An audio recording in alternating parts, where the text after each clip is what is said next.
বিষয়টি তদন্তাধীন, বাট তার এখানে নেগলিজেন্সি ছিল বিধায় তাকে অপরাধী বা অভিযুক্ত এখানে লিস্টেড করা হয়েছে।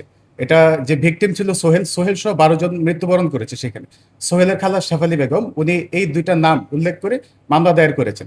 তো এখানে এজাহার নামে আসামি আছে হচ্ছে দুজন, একজন হচ্ছে হেলাল আর একজন মেহেদি হাসান। হেলাল হচ্ছে 1 নাম্বার, তো তাকে আমরা গ্রেপ্তার করেছি এবং মেহেদি হাসান বা অন্যান্য আসামি যারা আছে এখন পর্যন্ত অজ্ঞাতনামা, তাদেরকে গ্রেপ্তারে আমাদের প্রক্রিয়া চলমান আছে। মেহেদি হাসান সেও গেটম্যান, সেখানেই ওই এলাকাতে ওরা দায়িত্ব পালন করে, ওই ক্রসিং এ ওরা দায়িত্ব পালন করে, বাই টার্নে হয়তো বা করে তারা।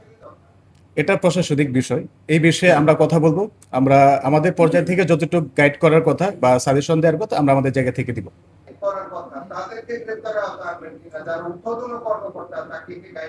জিজ্ঞাসাবাদে জানা গিয়েছে যে হেলাল ওই সময়টাতে তার ডিউটি থাকার কথা ছিল, বাট সে উপস্থিত ছিল না। তার দায়িত্ব অবহেলার কারণে এই ঘটনাটি হয়েছে বলে ধারণা করা যাচ্ছে। আপনি বলছেন রাত 3টার দিকে, আনুমানিক 3টা 10 ঘটিকায়। সেই সময় কি তার ওইখানে থাকার কথা, মানে সে কি এই ঘটনাস্থলেই ছিল না এবং তারপরে কি হয়েছে, সে পালিয়ে গেছে বা কি করেছে, একটু যদি ডিটেইলটা বলতেন। তাকে গ্রেপ্তার করার পরে সে যেটি তার নিজ মুখে উল্লেখ করেছে, পাঞ্জাবের জগতে একটি বিশ্বস্ত নাম শাবাব এথনিক ওয়্যার, যে ওই সময়টাতে তার ডিউটি ছিল, বাট সে সময়টাতে সে উপস্থিত ছিল না।